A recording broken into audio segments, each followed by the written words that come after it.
Bismillahirrahmanirrahim. Assalamualaikum warahmatullahi wabarakatuh.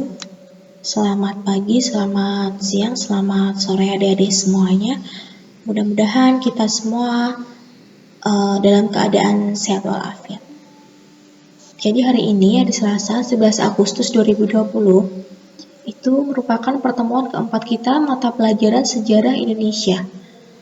Nah, ada yang masih ingat nggak sebelumnya? Kita belajar tentang apa? Kita sebelumnya belajar tentang konsep diakronik, sinkronik, kausalitas, kemudian ada konsep ruang, waktu, dan manusia. Nah, sekarang kita akan belajar tentang konsep perubahan dalam sejarah.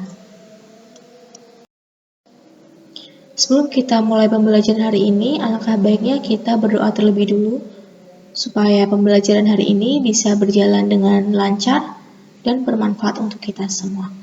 Berdoa dimulai. Berdoa selesai. Sebelumnya, Ustazah bacakan dulu tujuan pembelajaran kita hari ini. Jadi yang pertama, siswa atau peserta didik mampu menjelaskan pengertian konsep perubahan dalam sejarah. Kemudian yang kedua, mampu mengidentifikasi faktor pendorong dan penghambat perubahan. Yang ketiga, mampu memberikan contoh konsep perubahan dalam sejarah. Pengertian perubahan. Jadi perubahan ini dapat diartikan sebagai segala aspek kehidupan yang terus bergerak seiring dengan perjalanan kehidupan masyarakat. Nah, menurut Heraklitus mengatakan panterai, yang artinya tidak ada yang tidak berubah. Semuanya mengalir, masyarakat sewaktu-waktu bergerak dan berubah.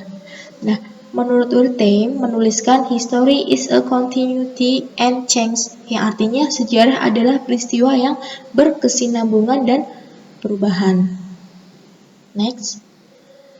Jadi perkembangan kehidupan dalam masyarakat ada yang berlangsung lambat dan ada yang cepat. Nah, arah perubahan dibedakan atas keadaan yang lebih baik atau progres lebih baik dan keadaan yang lebih buruk atau regress. Selanjutnya ada faktor yang mempengaruhi perubahan. Ini dipengaruhi oleh dua faktor, yaitu faktor internal dan faktor eksternal. Internal berarti itu dari dalam. Yang pertama ada perubahan penduduk, kemudian penemuan baru, konflik dalam masyarakat, dan yang terakhir pemberontakan atau revolusi dalam tubuh manusia. Nah, kita bahas yang pertama dulu, yaitu faktor intern karena perubahan penduduk. Jadi perubahan penduduk itu berarti bertambah atau berkurangnya penduduk dalam suatu masyarakat. Nah, hal itu bisa disebabkan oleh adanya kelahiran dan kematian. Nah, namun juga bisa karena adanya perpindahan penduduk, baik itu transmigrasi maupun urbanisasi. Nah, transmigrasi dan urbanisasi dapat mengakibatkan bertambahnya jumlah penduduk daerah yang dituju, nah serta berkurangnya jumlah penduduk daerah yang ditinggalkan. Akibatnya apa? Akibatnya terjadi perubahan dalam struktur masyarakat, seperti munculnya berbagai profesi dan kelas sosial. Nah, kemudian yang faktor internal yang kedua yaitu penemuan baru. Jadi seiring dengan perkembangan zaman, kebutuhan manusia akan barang dan jasa itu semakin bertambah atau semakin kompleks. Jadi oleh karena itu, berbagai penemuan baru diciptakan oleh manusia untuk membantu atau memudahkan masyarakat dalam memenuhi kebutuhannya. Nah, penemuan baru yang menyebabkan perubahan pada masyarakat itu misalnya ada proses discovery. Discovery itu apa? Discovery itu suatu penemuan unsur kebudayaan baru oleh individu atau kelompok dalam suatu masyarakat.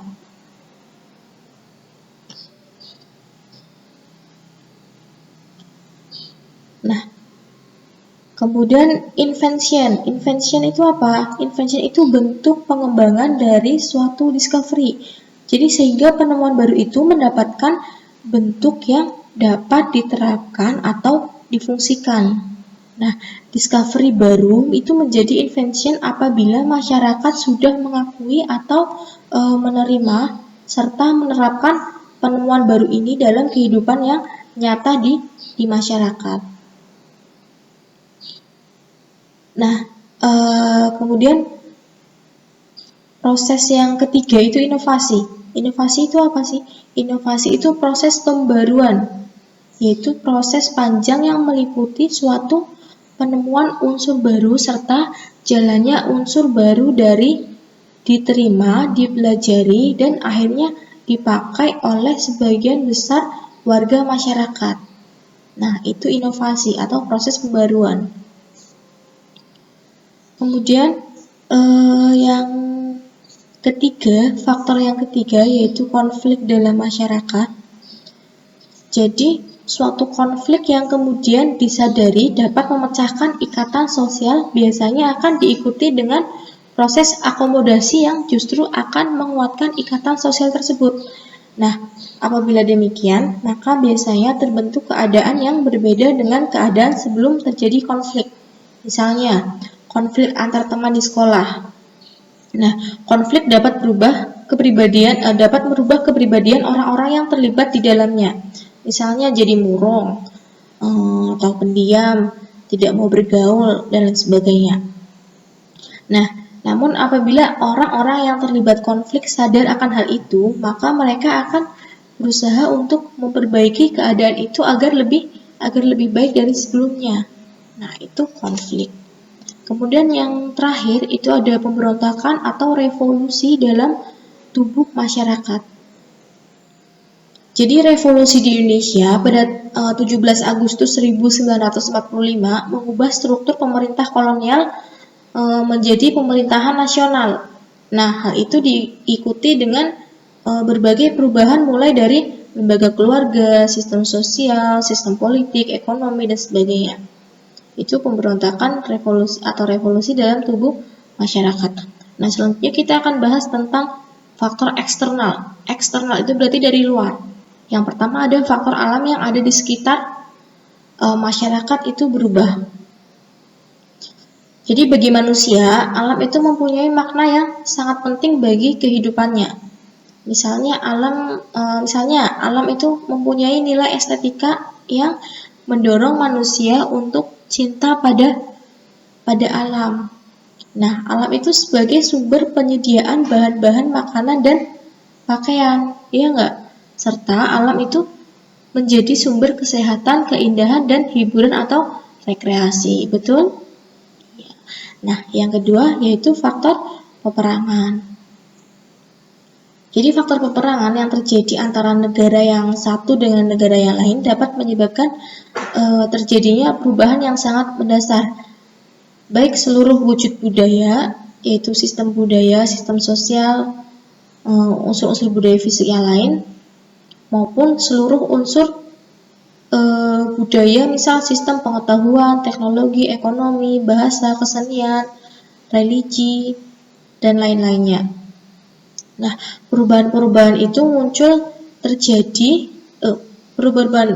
umumnya terjadi pada negara yang kalah perang. Biasanya negara yang menang cenderung untuk memaksakan nilai-nilainya atau nilai-nilai kebudayaannya, kemudian cara-cara lembaga kemasyarakatan kepada negara tersebut. Kemudian faktor yang terakhir yaitu pengaruh kebudayaan masyarakat lain.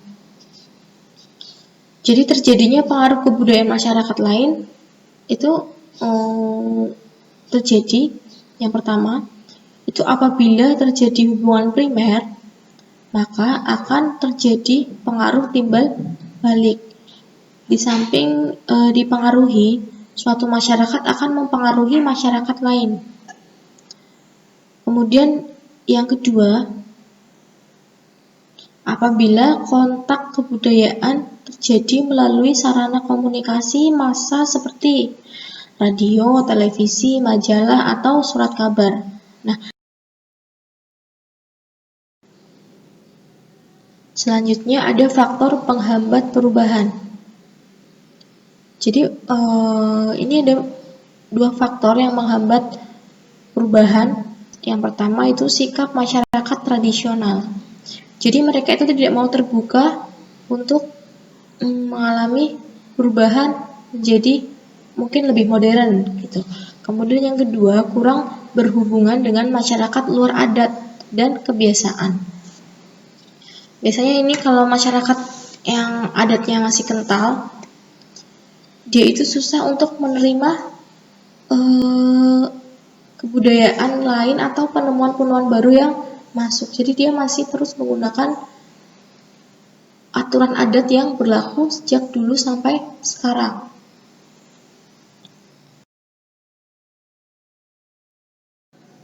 Nah, ini ada beberapa contoh perubahan. Misalnya, dulu orang membajak sawah itu menggunakan kerbau. Nah, bisa dilihat ini masih manual. Nah, sekarang orang membajak sawah itu menggunakan traktor. Ya, jadi seiring perkembangan zaman, masyarakat sekarang sudah mengenal teknologi yang lebih canggih. Dulu masih menggunakan kerbau, sekarang sudah pakai traktor. Itu contoh dari perubahan. Ya. Kemudian ini ada contoh perubahan yang kedua.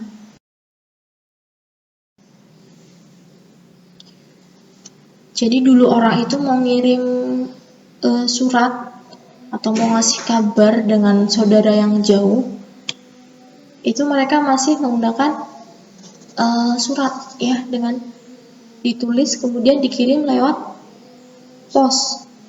Nah, sampainya kan lama, sampai berhari-hari, kadang sampai berminggu-minggu. Nanti kalau misalkan mau balas lagi, lama lagi. Nah, sekarang sudah canggih. Jadi seiring dengan perkembangan zaman dan teknologi, sekarang masyarakat sudah bisa mengirim pesan dengan menggunakan HP. 1 detik aja udah sampai, ya enggak? Meskipun jaraknya itu jauh, sampai meskipun itu dibatasi dengan